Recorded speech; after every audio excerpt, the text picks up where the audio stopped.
नमस्कार साथियों, आज के इस वीडियो में हम लोग जानेंगे अवतल दर्पण द्वारा 1/v प्लस 1/u बराबर 1/f को कैसे सिद्ध किया जाता है। ये सवाल बहुत ही इम्पोर्टेंट है और लगभग हर बार पूछा जाता है और इसको चलिए आज हम लोग बिल्कुल आसानी से समझने का प्रयास करते हैं।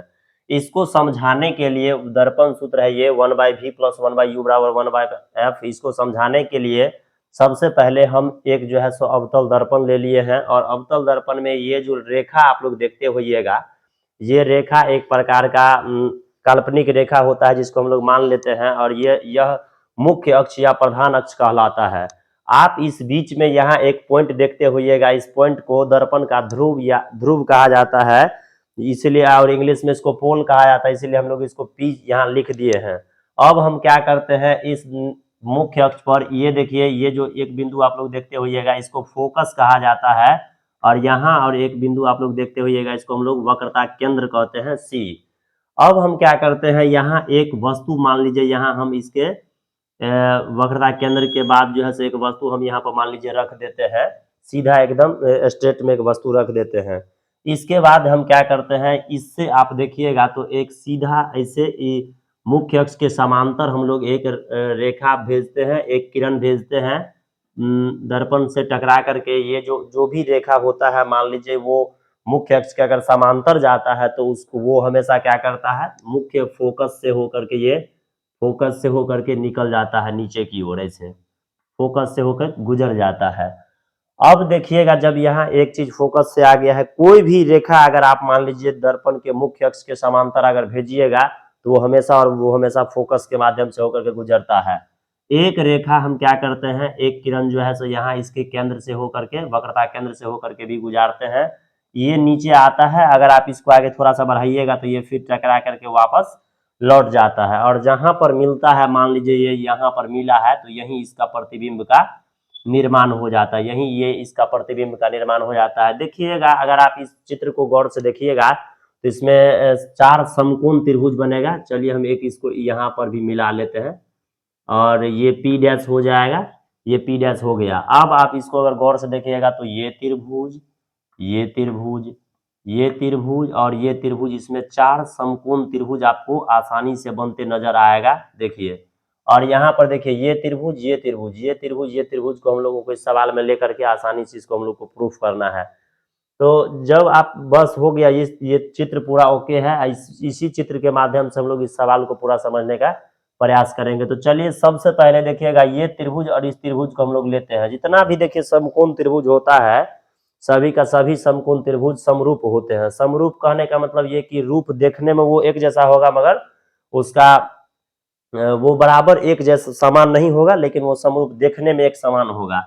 तो चलिए हम सबसे पहले यहाँ त्रिभुज लेते हैं और इस त्रिभुज में नाम हम जो है इसको लिख देते हैं, यहाँ ए लिख देते हैं, यहाँ इसका बी लिख देते हैं, कुछ नाम ले लेते हैं। और चूंकि ये एक प्रकार का काल्पनिक प्रतिबिंब यहाँ बन रहा है, तो काल्पनिक प्रतिबिंब बन रहा है तो ये उल्टा होता है, तो यहाँ ए डैश हो जाएगा, यहाँ बी डैश हो जाएगा। अब सभी जगह का नाम हम लोगों को पता चल चुका है, तो चलिए हम लोग इस त्रिभुज को आगे बढ़ाने का इस सवाल को प्रयास करते हैं। यहाँ सबसे पहले हम लोग देखेंगे, यहाँ त्रिभुज, त्रिभुज पहले इस त्रिभुज को ले लेते हैं ए बी सी। यहाँ त्रिभुज ए बी सी समरूप है। समरूप, ये जो चित्र देख रहे हैं ये ऐसे जो लिखा हुआ है वो समरूप का चित्र है। त्रिभुज छोटे वाला जो है त्रिभुज ए डैश बी डैश सी का ये समरूप है, ए डैश बी डैश सी का समरूप है। कोई भी दो त्रिभुज मान लीजिए जब भी समरूप होता है तो उसका जो है सो संगत भुजा जो होता है समानुपाती होता है, अर्थात अगर उसके भुजा का कभी भी बट्टा अगर किया जाएगा तो वो बराबर हो जाएगा। चलिए हम लोग सबसे पहले इसका लंब लेते हैं, तो यहाँ इसका लंब हो जाएगा ए बी। अगर बड़े वाला त्रिभुज का अगर हम लंब लिए हैं तो छोटे वाला त्रिभुज का भी हम लोग लंब ही लेंगे, ए डैश बी डैश हो जाएगा बराबर। देखिए, अब उसका कर्ण नहीं लेना है, हम लोगों को आधार लेना है ए सी। अगर हम इसका देखिए बड़े त्रिभुज का अगर हम ए सी आधार लिए हैं तो छोटे वाला जो त्रिभुज है उसका भी हम लोग आधार लेंगे ए डैश सी, और इतना जो हमको प्राप्त हो जाएगा। यानी समझे, ये दोनों त्रिभुज समरूप है और ये दोनों त्रिभुज समरूप है, तो इसका हम सबसे पहले यहाँ आधार यहाँ लंब लिए हैं, बड़ा वाला त्रिभुज का लंब लिए हैं तो छोटे वाला त्रिभुज का भी लंब लेंगे। फिर छोटे वाला त्रिभुज का अगर हम मान लीजिए आधार लिए, बड़े वाला त्रिभुज का हम लोग आधार लिए हैं तो छोटे वाला त्रिभुज का भी हम लोग आधार लेंगे और उसका बट्टा निकाल लेंगे। ये समीकरण इसको हम लोग फर्स्ट मान लेंगे, ये समीकरण फर्स्ट इसको हम लोग मान लेंगे। फिर देखिए पुनः इसी प्रकार से आप देखिएगा तो इसमें दो त्रिभुज तो हो गया, तो आप कहिएगा सर इधर भी दो त्रिभुज है, तो उस दोनों त्रिभुज का भी चलिए हम लोग समझने का प्रयास करते हैं। पुनः त्रिभुज, त्रिभुज देखिए उस त्रिभुज का क्या नाम है, एम पी डैश एफ, त्रिभुज एम पी डैश एफ समरूप है त्रिभुज, त्रिभुज किसका, छोटा वाला जो त्रिभुज है ए डैश बी डैश एफ, ए डैश बी डैश एफ के समरूप है। जैसे ही कोई भी त्रिभुज समरूप होता है तो उसका संगत भुजा समानुपाती होता है, तो जिस प्रकार से हम इसमें किए हैं उस प्रकार से भी उसमें उसका हम लोग लंब लेने का प्रयास करते हैं, तो उसका लंब हो जाएगा M P dash, M P dash, M ऊपर है और पी डैश नीचे है, एम पी डैश बट्टा फिर छोटे त्रिभुज का भी हम लोग लंब लेने का प्रयास करते हैं ए डैश बी डैश, और बराबर हो जाएगा क्या चीज देखिए। उसके बाद हम लोग क्या करते हैं, इसका आधार ले लेते हैं एफ पी डैश, बड़े वाला त्रिभुज का पहले आधार लिए हैं तो फिर नीचे वाला छोटे वाला भी त्रिभुज का हम लोग आधार लेंगे, यहाँ ए डैश एफ हो जाएगा, ए डैश एफ हो जाएगा। इसको आप अगर गौर से देखिएगा तो जितना एम पी डैश जितना वो है, जितना देखिए एम पी डैश है, यहाँ देखिए एम यहाँ है पी डैश यहाँ है, तो जितना ये रेखा आपको नजर आता होगा उतना ही वो ये भी रेखा है, तो इसके बदला आप उसके बदला में हम ये भी लिख सकते हैं आसानी से, क्योंकि दोनों का लंबाई बराबर है। तो हम यहाँ जो एम पी डैश लिखे हुए हैं इस एम पी डैश को हम लोग क्या कर लेते हैं ए बी भी लिख सकते हैं, क्योंकि दोनों का लंबाई समान है, ए बी और बटा यहाँ हो जाएगा ए डैश बी डैश हो जाएगा बराबर। इधर जो है उसको हम लोग किसी भी तरह का चेंजेज नहीं करना है, एफ पी डैश बटा ए डैश एफ हो जाएगा। इसको हम लोग मान लेते हैं समीकरण सेकंड। अब चलिए जब अगर आप लोग इतना समझ गए होंगे तो इसके बाद अगर आप समीकरण फर्स्ट एवं समीकरण सेकंड को देखिएगा तो समीकरण फर्स्ट एवं सेकंड में ये वाला पार्ट देखिए, इधर वाला ए बी बट्टा ए डैश बी डैश, और इसमें भी देखिए समीकरण सेकंड में, यानी समीकरण फर्स्ट और समीकरण सेकंड का जो ये वाला पार्ट्स है ऊपर वाला, ये दोनों पार्ट्स क्या है बराबर हो गया है, तो इधर वाला पार्ट्स को भी हम लोग आसानी से कह सकते हैं बराबर है। तो हम लोग यहाँ लिखेंगे समीकरण, समीकरण फर्स्ट एवं सेकंड से, समीकरण फर्स्ट एवं सेकंड से, समीकरण फर्स्ट एवं सेकंड से क्या हो जाएगा, इधर वाला पार्ट भी बराबर हो जाएगा ए सी बट्टा ए डैश सी, और बराबर इस साइड फिर देखिए यहाँ पर क्या हो जाएगा एफ पी डैश बट्टा A dash F, F P dash बट्टा ए डैश एफ हो जाएगा। ये दोनों इस साइड इसका बराबर हो जाएगा, देखिए ये साइड बराबर है तो इस साइड भी क्या हो जाएगा आसानी से बराबर हो जाएगा।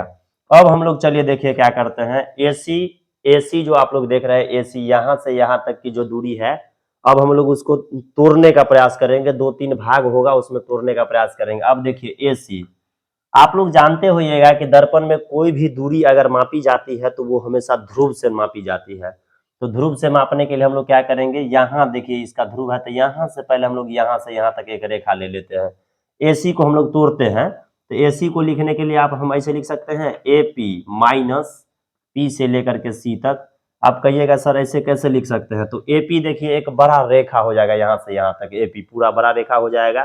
फिर इसमें से अगर हम एसी को मान लीजिए यहाँ से यहाँ तक काट के अगर हटा लेंगे, एक यहाँ से यहाँ तक बड़ा रेखा है और उसमें से एक इतना रेखा को अगर हम मान लीजिए काट के हटा लेते हैं तो हमको इतना ही ना बचेगा, तो यहाँ हो जाएगा ए सी, और बट्टा में अगर फिर देखिए ए डैश सी है तो ए डैश सी तो यहाँ तक हो गया, तो फिर हम यहाँ से लेकर के यहाँ तक एक बांस को मान लीजिए ले लेते हैं, काट लेते हैं, तो ये हो जाएगा क्या चीज, यहाँ हो जाएगा देखिए पीसी हो जाएगा, पी सी माइनस फिर देखिए चूंकि हमको तो इतना ही लिखना है तो पी से लेकर सी तक हम लिख लिए हैं तो इतना को घटा देना है, तो पी ए डैश इसमें से घट जाएगा, पी ए डैश घट जाएगा बराबर। इधर जो चीज है एफ पी डैश हम उसको वैसे ही रहने देते हैं, और ए डैश एफ को भी फिर ध्यान से देखिए, ए डैश यहाँ है और एफ यहाँ है, तो ए डैश एफ को क्या करते हैं पी से लेकर के पहले ए डैश तक हम लिख लेते हैं, तो पी से ए डैश तक हम लोग लिख लिए माइनस इसमें से घटाना पड़ेगा पी से लेके एफ तक की दूरी को, पी और एफ को घटाना हम लोगों को पड़ेगा। अब अगर आप इसको ध्यान से समझ गए होंगे, सबसे चलिए एक बार और इसको हम लोग समझा देते हैं। एसी को देखिए, एसी यहाँ है तो पी से लेके पहले ए तक को हमको ले लेना है, तो यहाँ एपी हम ले लिए, फिर उसमें से पी को और सी को काट के घटा देना है, तो इतना बच जाएगा हम लोगों को। A P minus P C कर दिए। फिर उसी प्रकार से ए डैश सी को और एफ पी डैश को हम किसी भी प्रकार का परिवर्तन नहीं किए हैं, यहाँ ए डैश एफ को परिवर्तन कर दिया गया। ए डैश एफ देखिए यहाँ है, ए डैश एफ यहाँ है, तो पी में से ए डैश एफ लिख दिए हैं, पी ए डैश, और उसमें से पी एफ को घटा देंगे तब ना हम लोगों को इतना बचेगा। जब आप लोग अगर इतना ध्यान से देखिएगा तो चिन्ह परिपाटी में क्या होता है, अगर आप लोग गौर से देखिएगा तो ए पी जो है, ए से लेकर के पी तक का जो दूरी है, यहाँ एक वस्तु रखा हुआ है, इसको हम लोग वस्तु दूरी कहते हैं। और दर्पण में मान लीजिए ये अवतल दर्पण है, चाहे उत्तल दर्पण, कोई भी दर्पण होता है और उसके सामने मान लीजिए कोई वस्तु रखा होता है, तो वो हमेशा और हमेशा ऋणात्मक माना जाता है, और ये वस्तु की दूरी हो गया। माइनस तो होगा ही, ये बीच वाला माइनस जैसे है। फिर देखिए पी सी है, पी से लेकर के सी तक, पी से लेकर के सी तक अगर आप इसको गौर से देखिएगा, पी से लेकर के सी तक, तो पी से लेकर के एफ तक को तो हम लोग फोकस दूरी कहते हैं, और फोकस दूरी का जो यहाँ तक आप देख रहे हैं उसको दुगुना होता है, वक्रता त्रिज्या हो गया। ये यहाँ से लेकर के यहाँ तक वक्रता त्रिज्या हो गया, यानी ये आर हो गया। आर बराबर क्या होता है आप लोग जानते होइएगा, 2f होता है। आर बराबर 2f या f बराबर r/2 होता है। तो आर के बदला हम यहाँ 2f लिखेंगे, माइनस में 2f लिखेंगे। f माइनस में इसीलिए लिखे हैं क्योंकि आप लोग जानते होइएगा कि ये एक अवतल दर्पण है, और अवतल दर्पण का फोकस दूरी क्या हो जाता है, ऋणात्मक हो जाता है। फिर बट्टा में देखिए पीसी, जो यहाँ पीसी आया तो यहाँ भी आएगा, तो माइनस में 2f हम यहाँ लिख दिए। फिर माइनस पी ए डैश है, पी ए डैश देखिए कहाँ है, पी ए डैश, ये देखिए प्रतिबिंब की दूरी है, और प्रतिबिंब इसी साइड बना है, तो इसीलिए हम यहाँ पर भी क्या करेंगे, इसमें भी माइनस लगा देंगे। और प्रतिबिंब की दूरी को आप लोग जानते होइएगा कि भी से सूचित किया जाता है। और बराबर देखिए एफ पी डैश को जरा गौर से देखिए, एफ और पी डैश यहाँ से यहाँ तक है, इसको हम लोग फोकस दूरी कहते हैं, तो एफ पी डैश यहाँ एफ हो जाएगा, बट पी ए डैश यहाँ देखिए पी ए डैश लिख चुके हैं, तो ये माइनस भी हो जाएगा। माइनस है तो पहले से माइनस आया है, और पी एफ को, पी से लेकर के एफ को हम लोग फोकस दूरी कहते हैं, तो ये भी एक प्रकार से इसी प्रकार से माइनस में हो जाएगा। हम आशा करते हैं कि आप लोग यहाँ तक सीख गए होंगे। फिर आगे हम इस साइड और इसको यहाँ से इसके बाद हम लोग समझाने का प्रयास कर रहे हैं। इधर हम लोग मिटा देते हैं, इस साइड आप लिख लीजिए, इसको फटाफट आप लोग लिख लीजिए, फिर हम इस साइड आपको मिटा करके बनाने का प्रयास करते हैं। चलिए इसको मिटा देते हैं,